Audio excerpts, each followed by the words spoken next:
একেনবাবু হইচই সিরিজের দৌলতে আমরা সবাই একেনবাবু বলতে অনির্বাণ চক্রবর্তীকেই চিনি।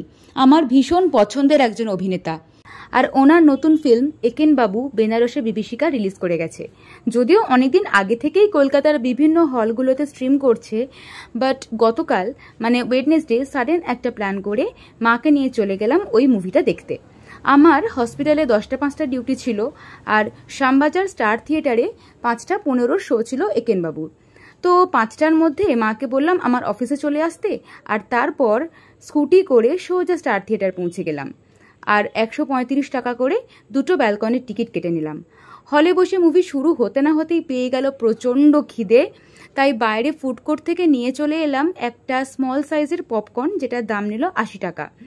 একদম জমজমাট মুভি, টান টান উত্তেজনা, বাচ্চা থেকে বড় সবারই মুভিটা দেখতে খুব ভালো লাগবে। একদম ফ্যামিলি ফিল্ম। আর আমার তো একেনবাবুকে একটু বেশিই পছন্দ, তাই আমার মুভিটা কিন্তু দারুণ লেগেছে। 7:30টার দিকে মুভিটা শেষ হলো, আর এরই মাঝে আমার ভাইয়েরও অফিস শেষ হয়ে গেছিল। তো ওকেও বললাম অফিস থেকে ডিরেক্ট শ্যামবাজার কফি ও কবিতাতে চলে আসতে।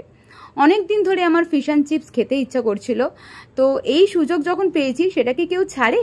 সোজা মাকে নিয়ে স্কুটির পেছনে বসিয়ে চলে গেলাম কফি ও কবিতাতে, যেটা শ্যামবাজার মেট্রো গেট নাম্বার 2 এর একদম পাশেই সিচুয়েটেড। অর্ডার করলাম ফিশ অ্যান্ড চিপস, সাথে ছিল chicken drumstick, egg and cheese sandwich, আর শেষ পাতে ছিল walnut brownie with vanilla ice cream. শুধু একা একা আমরা 3 জনে খাইনি, কিন্তু বাবার জন্যও প্যাকিং করে নিয়ে এসেছিলাম বাড়িতে। হয়ে গেল সাডেন প্ল্যান করা একটা quality time spend with family. তো আজকের ভিডিও এই পর্যন্তই, দেখা হচ্ছে পরের ভিডিওতে। টাটা।